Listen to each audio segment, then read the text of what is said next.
오늘은 삼위일체 주일입니다. 우리 예전통합교단 헌법에 있는 21세기 대한예수교 장로의 신앙 고백서에 보면 교인에 대한 정의가 나와 있습니다. 교인은 성부, 성자, 성령 삼위일체이신 하느님을 믿는 자들인데 그리스도인이라 부른다. 교인이란 그리스도인이란 성부, 성자, 성령 삼위일체 하나님을 믿는 사람들이라는 겁니다. 사랑하는 성도 여러분, 삼위일체 하나님을 믿으십니까? 삼위일체에 대한 정의입니다. 하나님은 한 분이시며 성부와 성자와 성령의 세 위격으로 존재하시고 각 위격은 온전한 하나님이시다. 삼위일체에 대한 이 정의가 이해되십니까? 보다 분명한 질문은 이 삼위일체에 대한 내용이 믿어지십니까? 그래서 어떤 성도가 이런 고민을 토로했지요. 제가 삼위일체 하나님을 이해할 수 없는 것은 인정하는데 그렇다고 삼위일체 하나님을 믿지 않을 수는 없으니 뭐라고 믿어야 할지 고민됩니다. 이 성도의 고민은 삼위일체에 대해서 이해할 수는 없지만 그렇다고 믿지 않을 수 없다는 그런 고민입니다. 어떻습니까? 이 성도의 고민이 혹시 내 자신의 고민이 아닙니까? 물론 성경에는 삼위일체라는 표현이 직접적으로 나와 있지 않습니다. 하지만 성경 곳곳에서 삼위일체 하나님에 대해서 말씀해 주고 있지요. 삼위일체 하나님에 대한 가장 일반적인 호칭은 아버지와 아들과 성령입니다. 마태복음 28장 말씀입니다. 함께 그러므로 너희는 가서 모든 민족을 제자로 삼아 아버지와 아들과 성령의 이름으로 세례를 베풀고 아멘. 어거스틴이 삼위일체론 저술에 한창 열중하고 있을 무렵이었죠. 피곤했던 어거스틴이 잠깐 잠이 들었는데요. 이런 꿈을 꿨습니다. 바닷가에서 한 아이가 조개 껍질로 바닷물을 퍼다가 모래구덩이에 붓고 있는 겁니다. 그런 아이에게 어거스틴이 뭐 하느냐고 궁금해서 물었지요. 아이는 이렇게 대답했습니다. 이 조개 껍질로 바닷물을 퍼내어 바다를 마르게 하려고요. 아이의 대답을 듣는 어거스틴은 어이가 없어 하면서 아이의 어리석음을 꾸짖었지요. 그런데 그 아이가 도리어 어거스틴을 조소하면서 이렇게 대꾸하는 겁니다. 당신이 더 어리석습니다. 당신의 조그만 지식을 믿고 하나님의 무궁한 신비를 캐내려 하니 그 어리석음이 내 행위보다 더합니다. 고린도전서 1장 말씀입니다. 함께 이 세상이 자기 지혜로 하나님을 알지 못하므로 아멘. 그래서 이제 어거스틴은 삼위일체론에서 유독 우리 사람의 겸손을 강조하고 있습니다.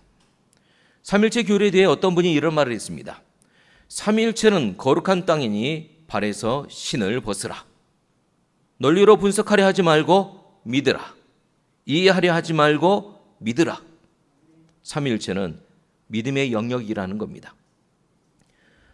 어떤 공대 교수님이 이런 말을 했습니다. 나는 논리라는 종교를 믿고 있기 때문에 신앙을 갖지 못한다. 내가 만든 논리라는 종교가 무너진다면 그때는 나도 신앙을 가질 수 있을 것이다. 성도 여러분, 내 발에서 신을 벗어야 믿어집니다. 제한된 우리 이성으로 하나님의 모든 것을 이해할 수 없지요. 그래서 내 논리, 내 판단을 먼저 내려놓아야 됩니다. 그리고 하나님께 믿음을 구해야 합니다. 믿음이란 논리와 이성 이해를 초월하는 영역 안으로 들어가게 하는 통로입니다. 믿어야 하나님이 우리에게 주시는 풍성한 은혜를 누릴 수 있다는 겁니다. 우리 기독교 신앙은 성부, 성자, 성령 삼위 하나님을 믿는 겁니다. 그래서 사도신경에는 나는 믿습니다가 3번 반복되고 있지요. 나는 아버지 하나님, 성부 하나님을 믿습니다. 나는 우리 주 예수 그리스도 성자 예수님을 믿습니다. 나는 성령 하나님을 믿습니다. 이처럼 사도신경에서는 성부, 성자, 성령 하나님을 신앙 고백하고 있습니다.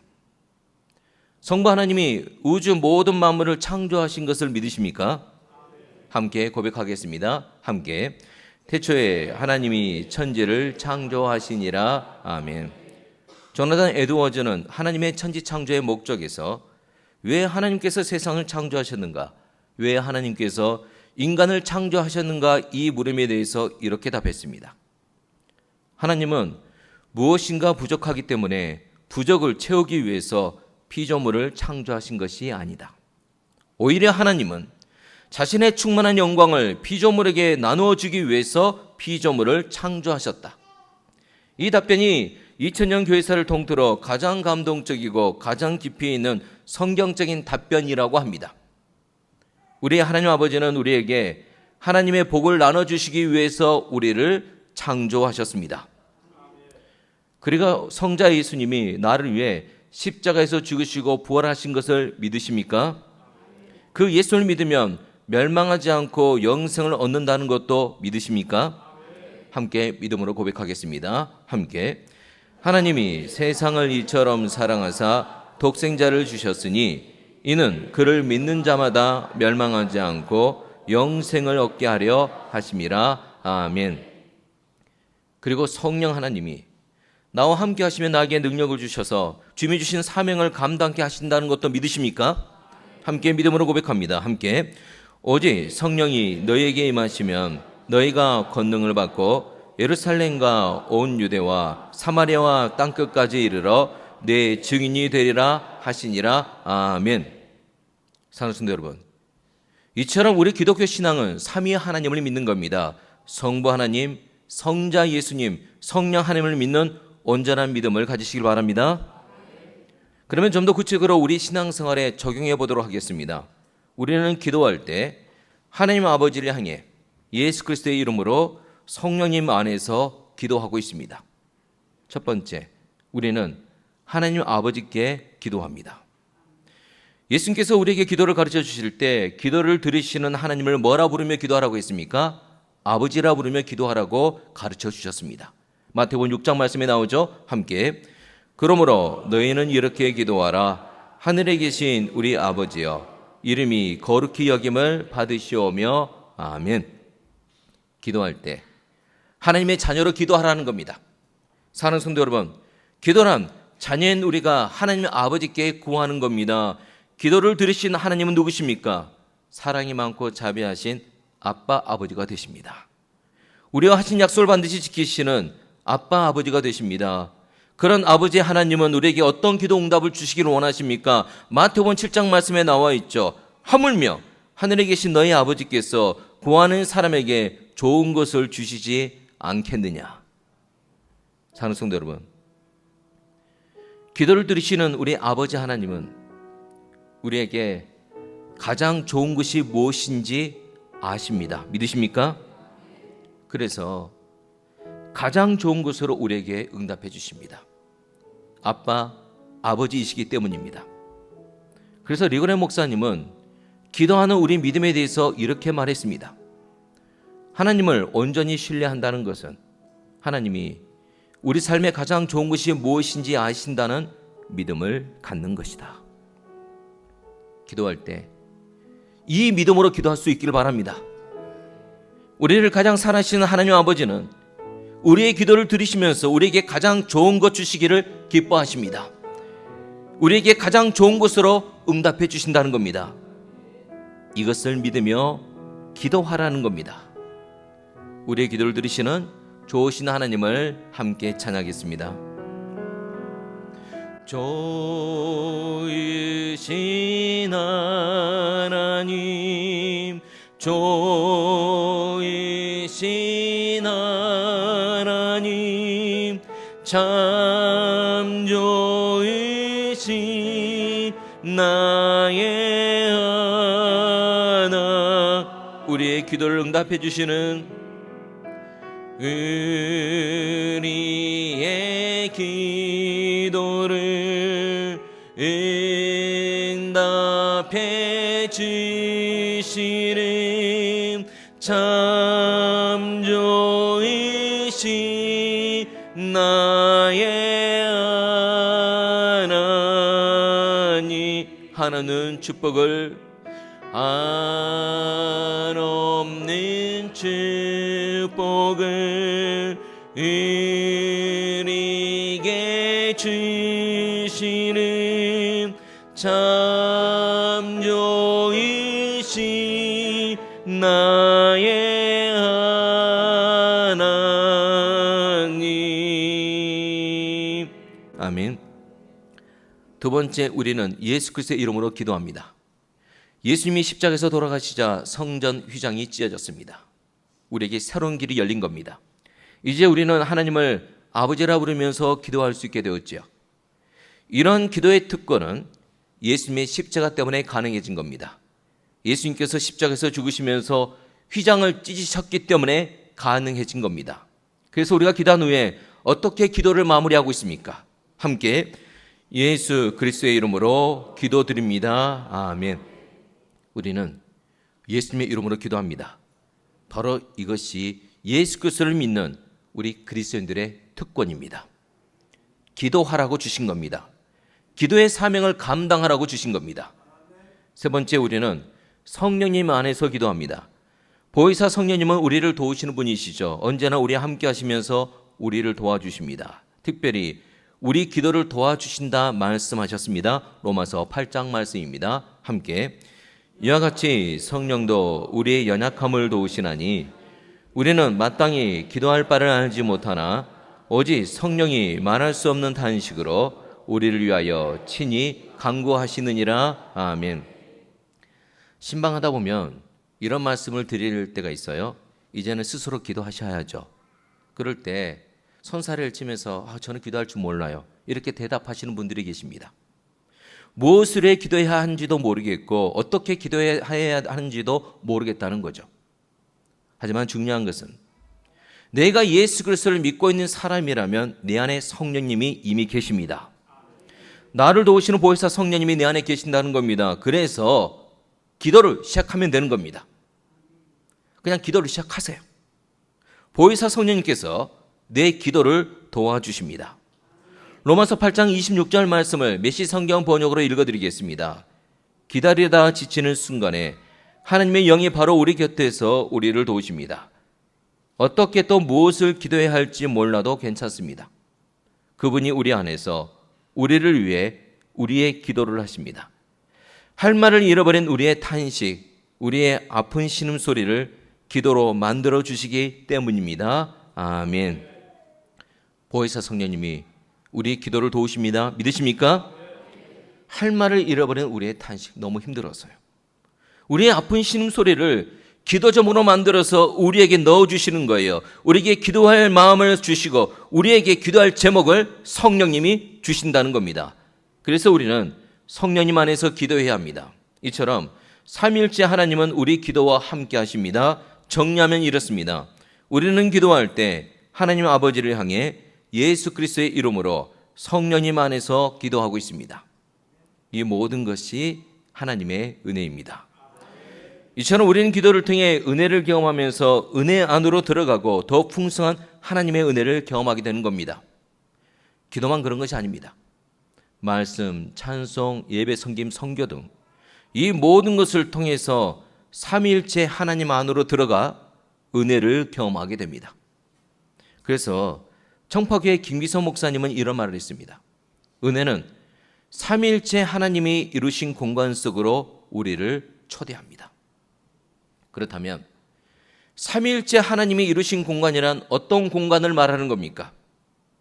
그것을 코이노니아라고 합니다. 오늘의 예배 마지막에 할 축복 기도문입니다.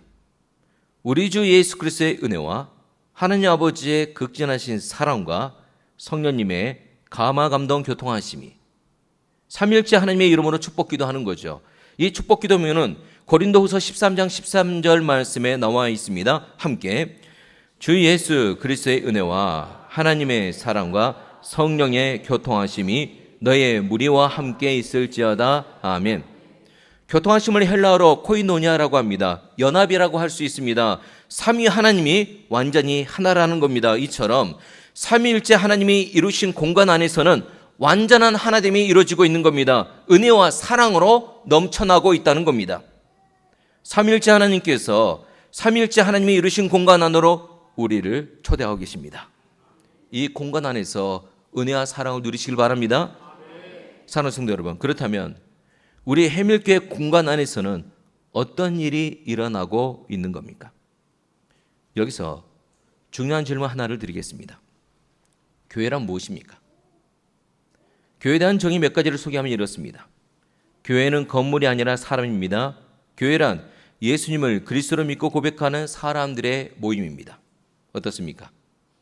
교회를 말할 때 건물이 아니라 사람을 강조하고 있죠. 교회는 사람들이 모이는 곳이라는 겁니다. 이렇게 사람들이 모인 교회에 대해 고린도전서 12장에서는 이렇게 말씀하고 있어요. 지체는 많으나 몸은 하나라. 이 말씀을 줄이면 이렇게 줄일 수 있습니다. 많으나 하나라. 첫 번째 우리가 생각해야 할 것은 우리는 그리스도 예수 안에서 하나가 되었습니다. 갈라디아서 3장 말씀이죠. 여러분은 그리스도 예수 안에서 모두 하나입니다. 이런 우리에게 성령님이 말씀하셨습니다. 에베소서 4장 말씀입니다. 함께 성령이 하나 되게 하신 것을 힘써 지키라. 하나님께서 우리를 하나 되게 하신 삼위일체 하나님의 공간 안으로 우리를 초대하셨다는 거죠. 성령님께서 이미 우리를 하나 되게 하셨습니다. 우리는 그 하나됨을 힘써 지켜야 합니다. 이미 이루어진 하나됨, 하나님이 이루신 그 하나됨을 잃어버리거나 파괴되지 않도록 할 수 있는 모든 노력을 다해 힘써 지켜야 한다는 겁니다. 옆 사람의 축복할까요? 하나됨을 힘써 지킵시다. 이렇게 고백할까요? 삼위일체 하나님처럼 하나가 됩시다. 삼위일체 하나님처럼 하나 되어야 좋은 교회가 될 수 있습니다. 서로에게 복이 될 수 있고 받은 사명을 감당할 수가 있는 겁니다. 그런데 문제가 뭡니까? 두 번째가 문제입니다. 교회 안에는 여러 많은 지체들이 있다는 거예요. 그것 때문에 우리가 하나 되기가 힘들어요. 너무나도 다릅니다. 그만 고백을 나눴던 분에게 이야기하겠습니다. 당신과 나는 너무나 다릅니다. 너무 똑같아요? 딱 봐도 다 다른데. 다시 한번 얘기해 볼까요? 당신과 나는 너무 다릅니다. 근데 다르다고 틀립니까? 아니죠. 생김새도 다르고 생각과 견해가 다릅니다. 너무너무 달라서 나와 안 맞아 하는 사람도 있을 수 있죠. 그래서 불편할 수 있고 이해가 되지 않을 수 있습니다. 그것 때문에 마음이 상하고 관계가 깨질 수도 있습니다. 우리는 죄인이기 때문입니다. 교회는 문제가 많은 사람들이 모인 곳이고 죄인들이 모인 곳이라는 것을 우리는 기억하고 있어야 됩니다. 죄가 문제입니다. 만약 우리 안에 죄가 없다면 상처받을 일도 없었을 겁니다.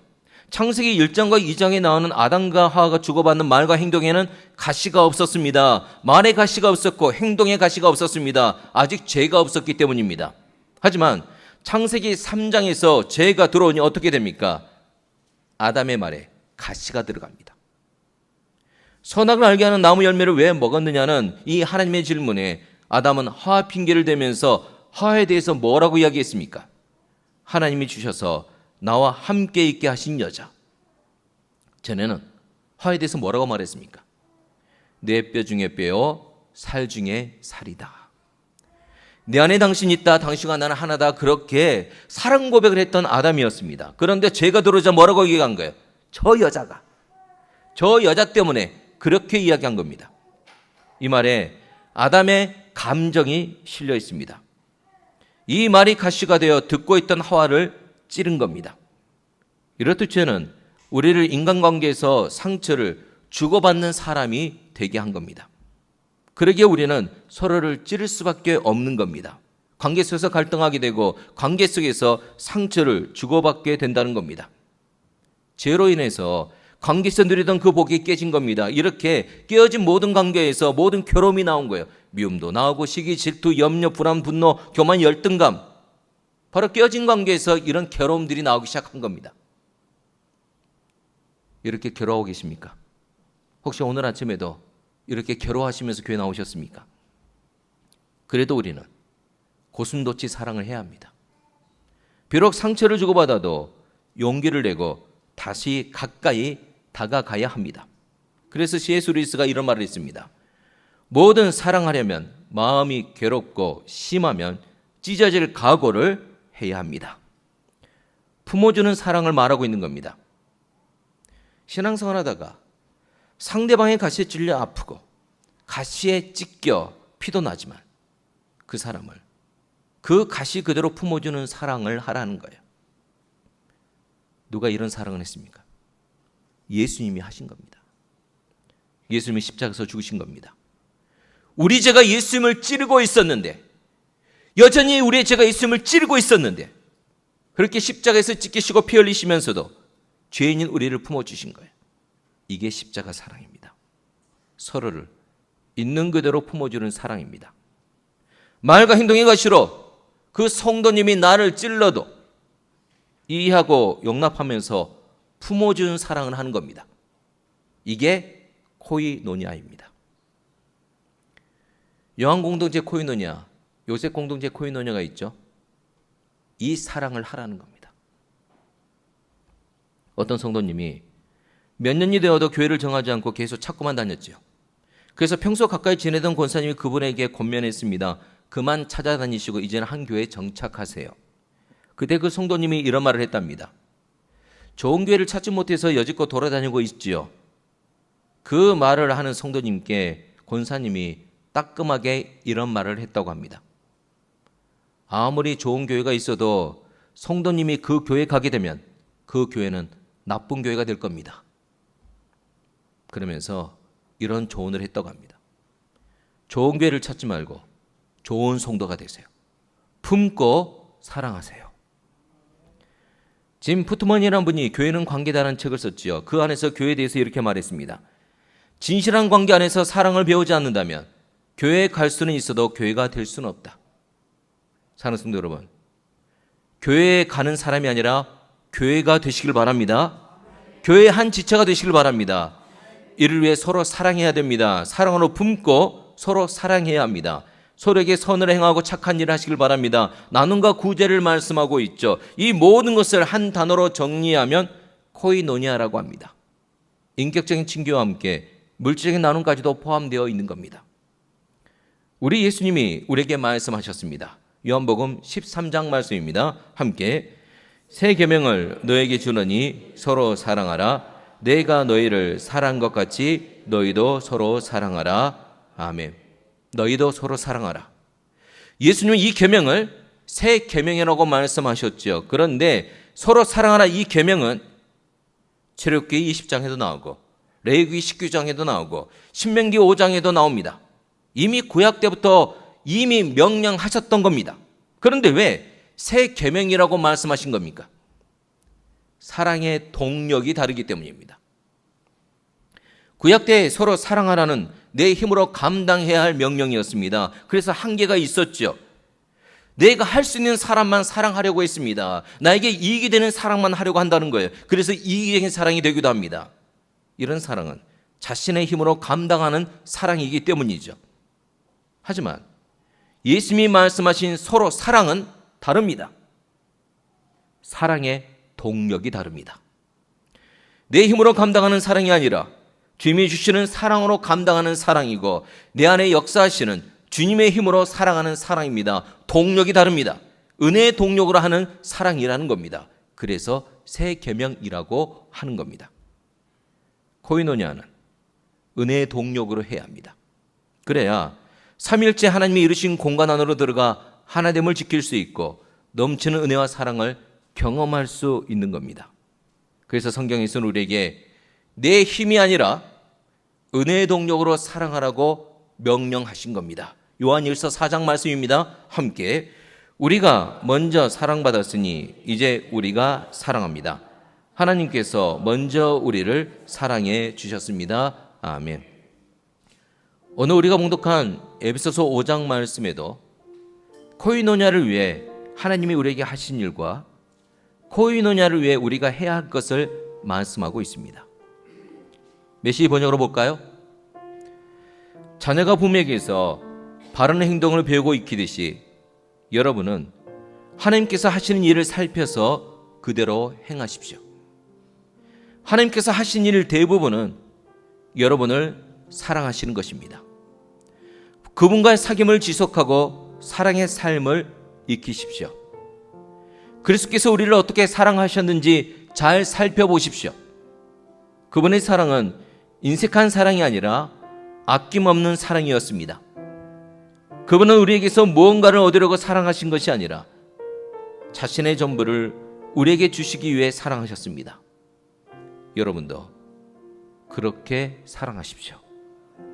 사랑하는 성도 여러분, 삼일체 하나님처럼 사랑하는 삶, 이것이 코이노냐의 본질입니다. 이를 위해 우리 안에 삼일체 하나님의 사랑으로 가득 채워지시기를 예수님의 이름으로 축원합니다. 함께 찬양합니다. 아버지 사랑합니다. 아버지 경배합니다. 아버지 채워주소서 당신의 사랑으로. 예수님 사랑합니다. 예수님 사랑합니다.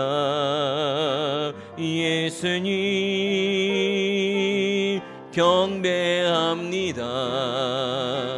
예수님 채워주소서 당신의 사랑으로. 성령님 사랑합니다. 성령님 사랑합니다. 성령님 경배합니다. 성령님 당신의 사랑으로, 당신의 사랑으로. 아멘.